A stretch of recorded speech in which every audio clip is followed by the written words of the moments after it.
9. The Race. Searchlight sprang forward with such force that little Willie couldn't hang on. If it weren't for a lucky grab, he would have fallen off the sled for sure. In what seemed only seconds, little Willie and Searchlight had traveled down Main Street, turned onto North Road, and were gone, far ahead of the others. They were winning, at least for the moment. Stone Fox started off dead last. He went so slowly down Main Street that everyone was sure something must be wrong. Swish, little Willie's sled flew by the schoolhouse on the outskirts of town, and then by the old desert barn. Swish, swish, swish, other racers followed in her pursuit. Go, Searchlight, go, little Willie sang out. The cold wind pressed against his face, causing his good eye to shut almost completely. The snow was well packed. It was going to be a fast race today, the fastest that had ever run. The road was full of dangerous twists and turns, but little Willie did not have to slow down as the other racers did.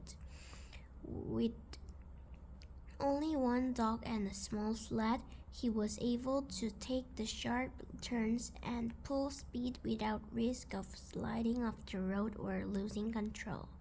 Therefore, with each run, little Willie pulled farther and farther ahead.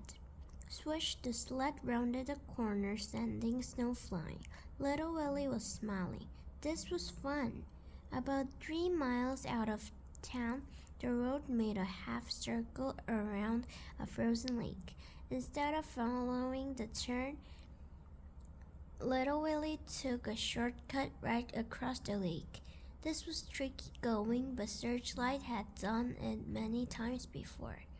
Little Willie had asked Mayor Smiley if he was permitted to go across the lake, not wanting to be disqualified. As long as you leave town heading north and come back on South Road, the mayor had said, anything goes.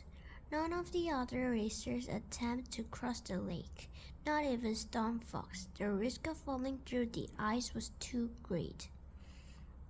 Little Willie's lead increased. Stone Fox was still running in that last place, but he was picking up speed. And the end of the 5 miles, little Willie was so far out in front that he couldn't see anybody behind him when he looked back.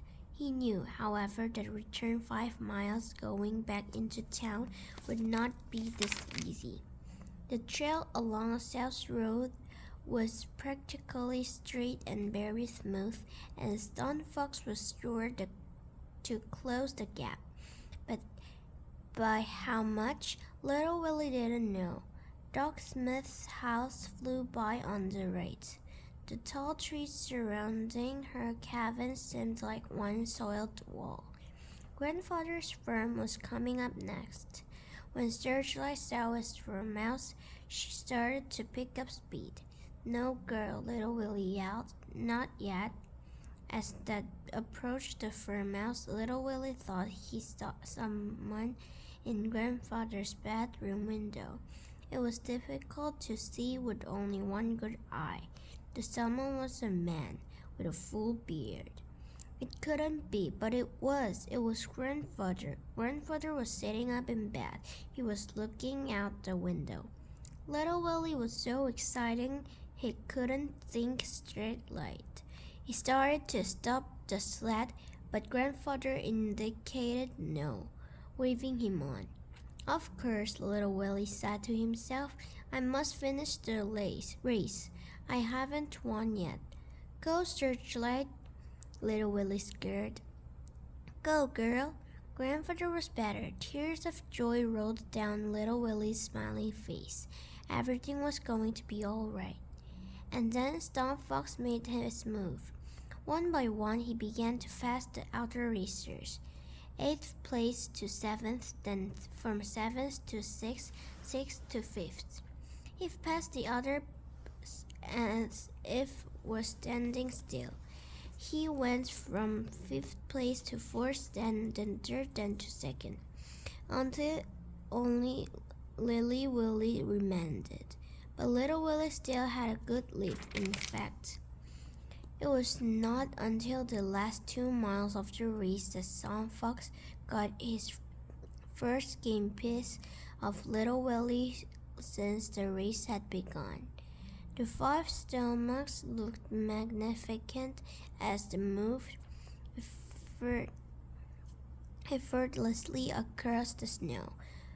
Stone Fox was gaining, and he was gaining fast, and Little Willie weren't aware of it. "Look back, Little Willie, look back!" But Little Willie didn't look back. He was busy thinking about Grandfather.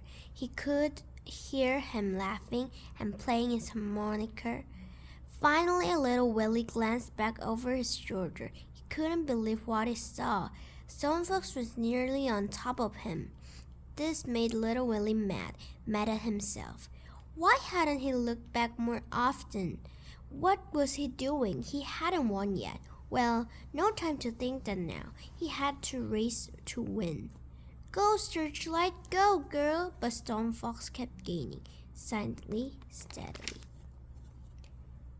"Go, Searchlight, go!" The lead slammed past Little Willie and pulled up even with Searchlight.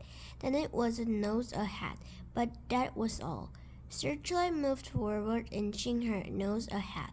Then the Samian regained the lead, and Searchlight. When you enter the town of Jackson off South Road, the first building came into view about a half-mile away. Where the Searchlight took those buildings to the grandfather's farmhouse again. No one can be sure, but it was at this time that she poured on the steam. Little Willie's sled seemed to lift off the ground and fly. Stone Fox was left behind, but not that far behind.